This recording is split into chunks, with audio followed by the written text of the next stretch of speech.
Welcome to the Living Out Podcast, helping people, churches, and society talk about faith and sexuality. Hello and welcome to the Living Out Podcast. My name is Andrew and today I'm so pleased to be joined by my fellow team member and my friend Ashley. Ashley, how are you doing today? Hello, Andrew. Yeah, I'm a bit tired, but otherwise I'm all right. Oh, good. I'm glad.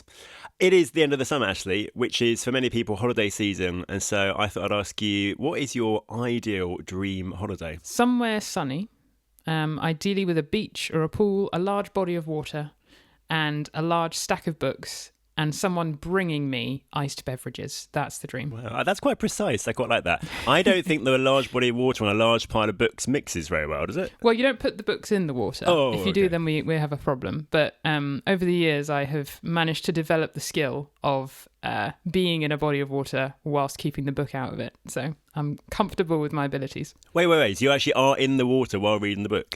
Yeah. Oh, wow. That's like I've always been amazed by people who read books in the bath. I would never trust myself. I use my phone in the bath sometimes, and it hasn't yet gone wrong. I know. yeah, I'm just catastrophizing now. I would knock that. Wow. Okay, interesting. Nice though. Well, I'm quite a simple soul. I think my main holidays of the year, actually, I tend to holiday with two families, and for me, actually, the special thing isn't really worry about what we do. It's just being together and being with a family, being part of a family for a week. It's just so nice. But also, I love cities, and I do really love London, not just for the theatre, for lots of reasons. And I've been spending a few weekends in London this year. It's just been so nice. I can walk around. I do walk around London just for hours and hours and just love exploring new places like that. Fantastic. Well, we're in a series chatting to some new guests to the Living Out podcast, hearing stories, digging into some of the topics related to their experiences. And today we're really thrilled to have Paul with us. So Paul, welcome to the Living Out podcast. Thank you. Great to be with you. Well, it's lovely to have you here. And I'd love to ask you the same question. Any dream holidays that you have? Well, dream holidays, I think I'm about to go on sabbatical. And one of the things I've always wanted to do and never done is learn to be an archaeologist. Ooh. So I'm in my sabbatical. I'm spending 2 weeks on a site in Wensleydale in Yorkshire, learning to be an archaeologist. A week of training and then a week of actual digging. And I'm really looking forward to that. That is a very cool holiday idea. I love that. Yeah, it'll be 2 weeks with my head down, looking at a piece of earth, scraping it away slowly and seeing if there's what's there and if there's anything there. Completely different to what I usually do, but just really fascinating, I think. So it'll be great. I look forward to hearing how that is. And you've mentioned there that's different to what you usually do. So just give us a few headlines about who you are, where you are and what you do in day-to-day life. Okay, so my name's Paul and I'm a vicar. I lead a church in Lee on the Solent, which is in Hampshire. 2 roads back from the seafront. We look directly across at the Isle of Wight. I've been vicar here 10 years, just over 10 years. And it's great. I love being here. I lead a standard Anglican parish church. We do some more traditional things and we do some more contemporary things. And before I was a vicar, I was a scientist. I've got a degree and a PhD in chemistry. And I worked as an environmental scientist studying soil and the things that live in it. Oh, so when you're digging, doing your archaeology, you'll also be able to appreciate the soil. That is very true, and actually be able to identify what I dig up that's alive in there as well. Yeah, that's brilliant. You can teach the archaeology people while they teach you about the historical stuff. I love it. Well, Paul, thanks so much for joining us. We're really looking forward to getting to know you better today, hearing your story and learning some of your wisdom.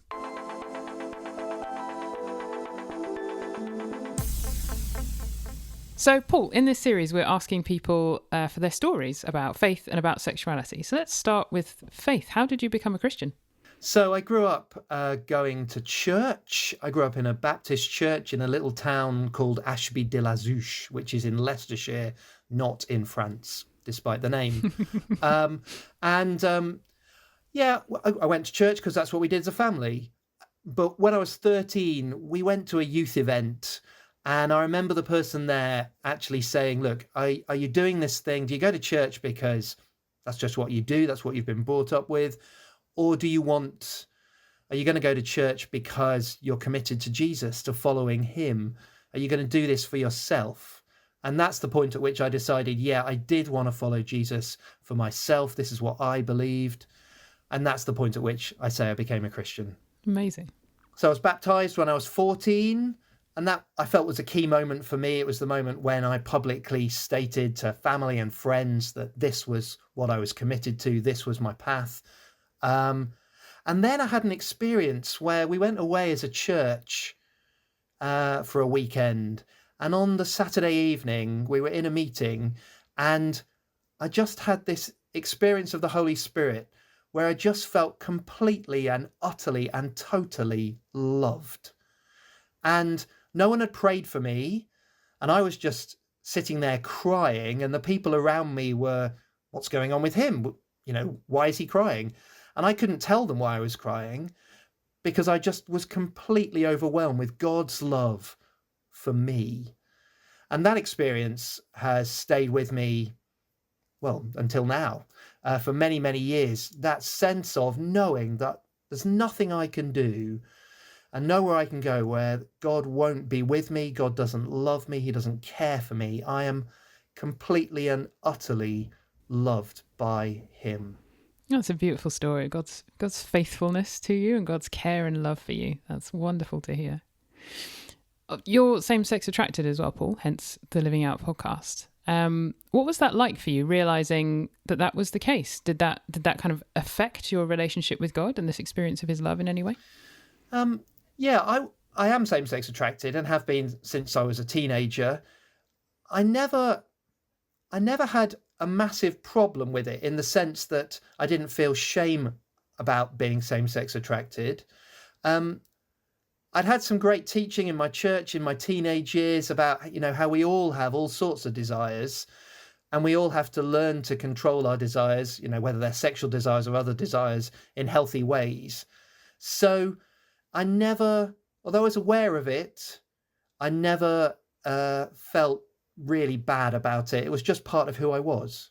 It sounds then that this might have been something that was a bit easier for you to share. So for me, for example, this wasn't something that I was able to talk about openly for a while, sometimes even with my close friends. But did you find that difficult to share about these experiences you were having? Or was there still a difficulty, even though you, as you say, didn't feel that much shame attached to it? I've been really grateful that throughout my teenage years and into my adult life, I've always had Christian friends who I've been able to share my story with, who've known about my sexual desires and who've loved me and accepted me and walked with me through that. So in my teenage years, I had a really good close friend who was a Christian, who we went through school together, and I was able to talk about it. And when I was at university, I kind of went out of my way to find some people who I could talk with and share with. And I, in my life, have helped them with the things that challenged them, and they, in their lives, have helped me with the things that challenged me. So it was never the case that I kind of felt alone about this. I wasn't public about it, but I've always had people who I trusted, who've prayed with me and loved me and helped me. Amazing. So this wasn't a kind of big secret for you. This was just another of the challenges of life that you could share with your friends as you did various other challenges and vice versa. That's wonderful. Yeah, and I think, you know, I'm aware because I had good friends who told me what their challenges were. You know, they had challenges in the area of sex and sexuality as well. They were just different to mine. And our goal in all of that was to help one another follow Jesus faithfully. So whatever our challenges were, it was good to be able to share those, pray for one another, and just to know that you have people around you who love you and accept you. And I know not everyone has that, but I did, and I was so grateful for it. Brilliant. That goal of following Jesus faithfully, I know that even as a teen, you were aware that you would not be able to act on your same-sex attractions as a follower of Jesus. And we know, Andrew and I, that is not always easy. That's not always straightforward. Could you share some of your experiences there, how you wrestled through that? Yeah, sure. When I was doing my PhD in Bristol, I think things particularly came to a head for me. I was due to be living with a group of guys the following year. And one of the guys was a friend of a friend. I didn't know him well, but as we got to know each other, because we were due to be living together the following year, it became clear there was a real attraction between us, a real desire for one another. And I really wanted to have a relationship with him. It that became really important to me. But I also knew as a Christian that I couldn't do that, that wasn't what God wanted for me, for my life. That's not what following Jesus looks like. So I was really, really, really torn at that point. But because I had these really good friends who I'd been meeting with and praying with for a few years by that point, I was able to talk to them about it and say, look, this is happening for me. I've met this guy. I'm really attracted to him. He's attracted to me. I'm really torn. And they were able to say to me, come on, Paul, what do you think Jesus is saying in this for you? What do you think it would mean to faithfully follow Christ here? And just to really, and to be very challenging when they needed to be, to say, this isn't what you've committed yourself to. You need to make a choice here. And I remember wrestling with it for a few days. And I remember being in church one Sunday evening, and the song we were singing was the Matt Redman song, Show Me the Way of the Cross, which is all about denying ourselves for the sake of Christ. And I remember being at the back of the church as we were singing this, on my knees in floods of tears. And the line goes, if much is required when much is received, then you can have my whole life. Jesus, you can have it all. And that was the point at which I knew I had to choose Jesus over my desires for this other guy. And I did. And that was the point it changed. And I basically said the following day, I said to them, look, I can't live with you the following year. That's not going to work for me. This relationship isn't one that I can have. And I'm so glad I made that choice. That was the right choice to make, the faithful choice. And I've never once regretted it. But it was a challenge at the time. It was a real moment of, okay, which way am I going to go here? And I'm going to choose to follow Jesus. Paul, thank you so much for sharing your story with us. It's so encouraging to hear. After the break, Andrew's going to ask you some more questions, so stay tuned for that. Hello, this is Ed, interrupting your enjoyment of a Living Out podcast. I'm very sorry, but it is to invite you to join our mailing list so that you can hear more about what Living Out is up to, both through this podcast and through everything that happens on our website and in the real world too. The way you can do that is by going to the website and just scrolling down to the bottom of any page, and there's something that says stay in the loop, and all you need to do is provide us your name and email and your consent, and then we will very happily keep you in contact with everything that happens at Living Out. Now back to enjoying that podcast. Paul, it's been great to hear some of your story. Thank you so much for all that you shared. I'd love to dive a bit deeper into a few things. You said that you've experienced same-sex attraction kind of from being a teenager and became a Christian around a similar time. I wonder, was there ever a point where you had a desire for God to change your desires? And was that something you ever asked him about and prayed about? Yeah, I mean, in all reality, yes. There were points at which I wanted God to take these desires away and to change me. But over time, I came to accept he wasn't going to do that, probably, but also that I didn't need him to do that. That I am who I am, and these desires are mine, but my call is to follow him with those desires, rather than to expect him to take those away and to make my life, how I would have seen back then, better or easier or whatever it is. The desires are there, but that doesn't mean I can't make choices and follow Christ day by day. Yeah, which is such an important observation and distinction, I think. It's always in the New Testament, isn't it, actually, to be filled with the Spirit, to therefore not gratify the desires of the flesh. They're still there, those desires, but actually by the Spirit, we can not gratify them. I think it's so important when we see what does the New Testament actually promise us and offer us. And so your experience, you said there, is ongoing same-sex attraction, but also now you're married to a woman. So tell us, how did that come about? Some people might ask kind of, how does that work? We'd love to hear about your story there. Yes. So when I said no to the relationship with the guy while I was doing my PhD, a wider group of people realised that I'd suddenly changed my plans for who I was going to be living with the following year. And a few of them, who were good friends, asked why. One of those was a woman called Becca. So I told Beck why I wasn't going to be living with him and the rest of the guys the following year. I told her about the same-sex attraction and the potential relationship. And she took that on board and was okay with that. And then over time, Beck and I got closer as friends, and something happened that I wasn't expecting, which was that we fell in love and started going out.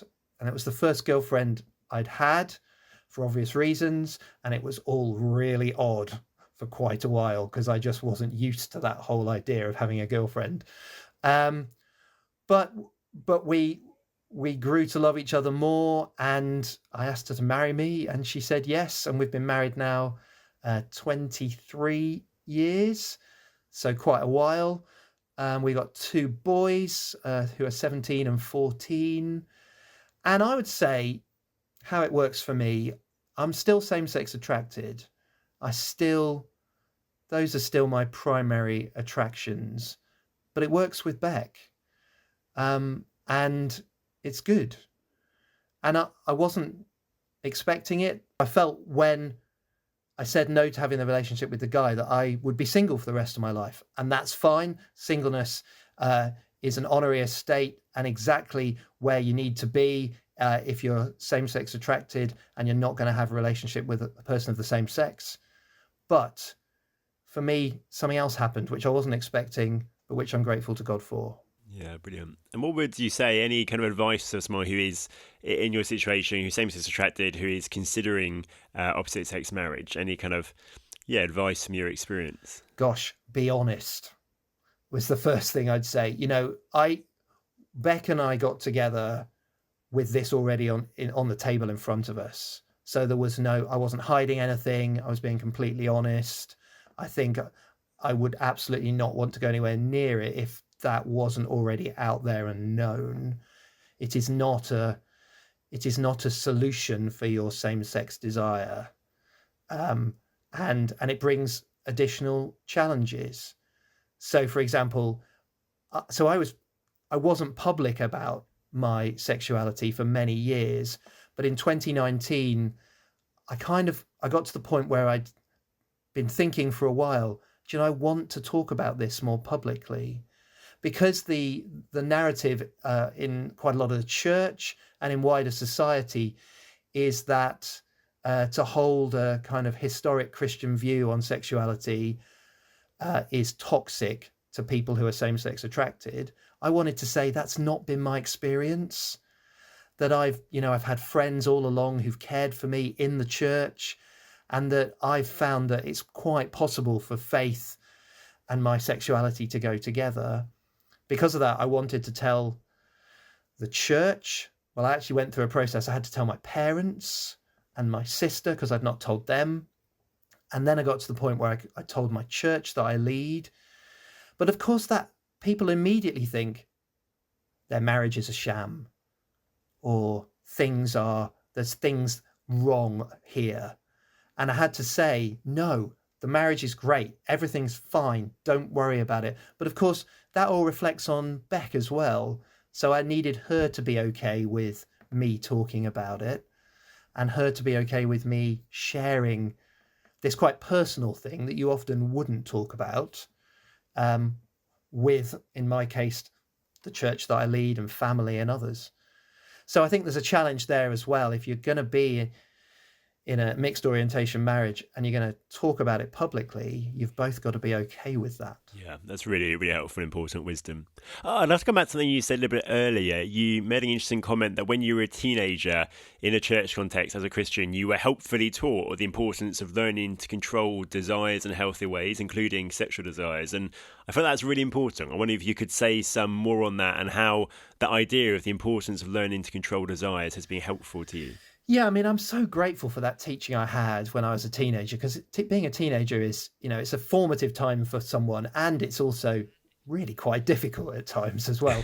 And so having good teaching in the church, I remember going away with the church youth group for a weekend, and the guy just talked about, he was really honest. You're going to have all sorts of desires, and you need to acknowledge that, but you also need to think about, how you're going to handle that. The desire will happen, but it's what you do next that matters. How do you respond to that desire?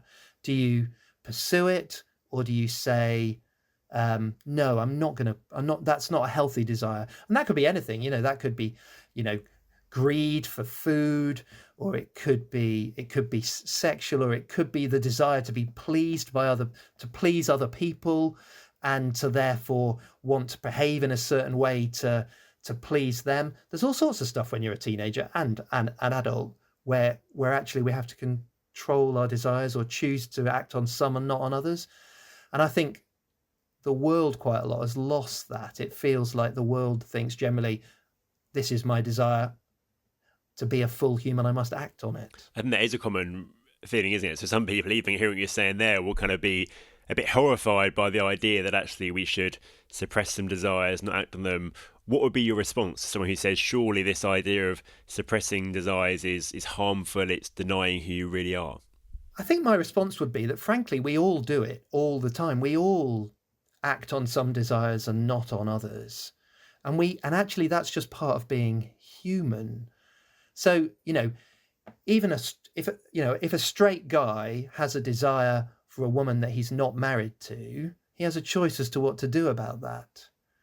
And, given that he's married to someone else, the proper desire, the proper response to that desire is to say, yeah, I've got this desire, but I'm not going to act on it because that would destroy my marriage.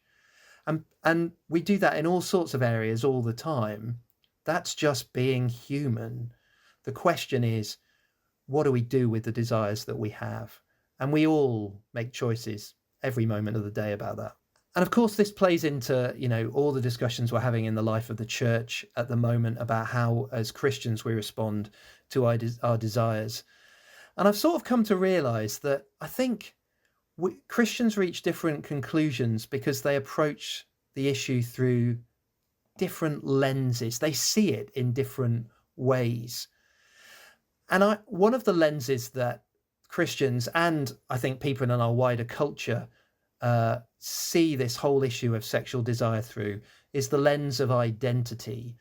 My desires define who I am. And if someone says that I'm not allowed or able to express those desires, then they're oppressing me and denying me my full humanity. So for those of us who are same-sex attracted, if you look at it through this lens, then we should be able to act on our desires, because to not do so is denying who we are as people. It's a matter of justice. It's a matter of being able to express our full humanity in this. That's one lens, the lens of identity.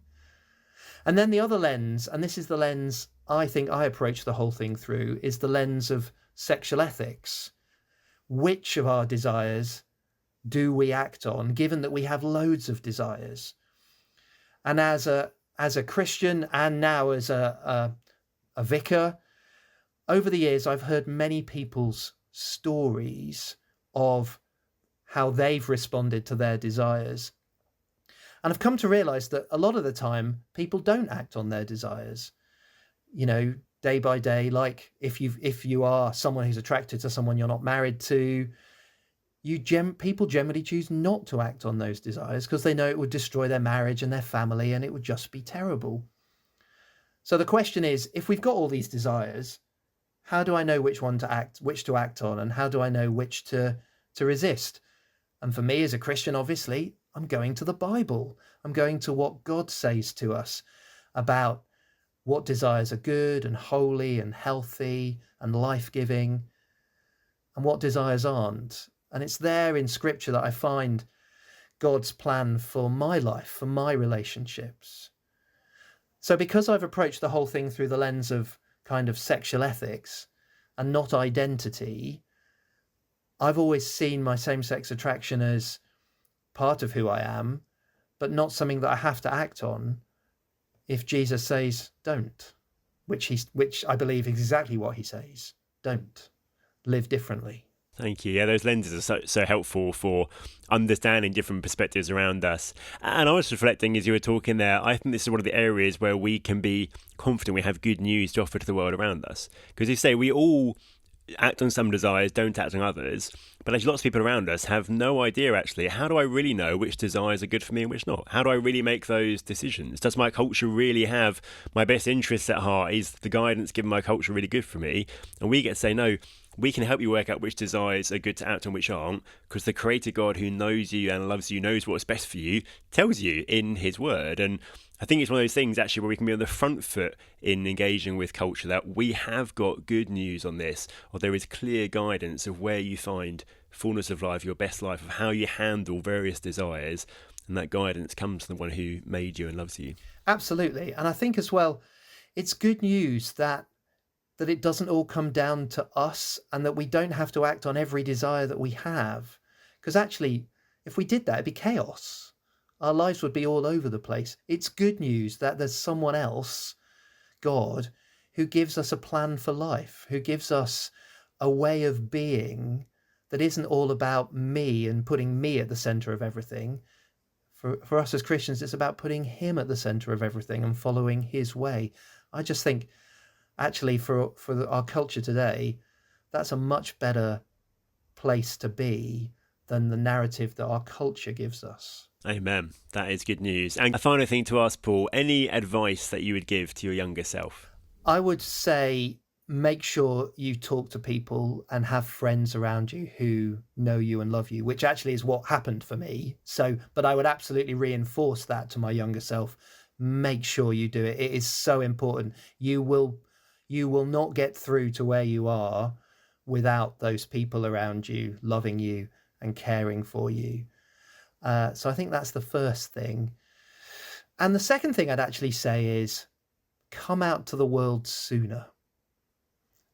Because, I only came out to the world 5 years ago, but actually I now wish I'd have done it sooner, because it enables me to have better conversations with people, because I'm able to say, this is my story, and to share that part of me that people didn't publicly know previously. I think it helps me be a better pastor to people.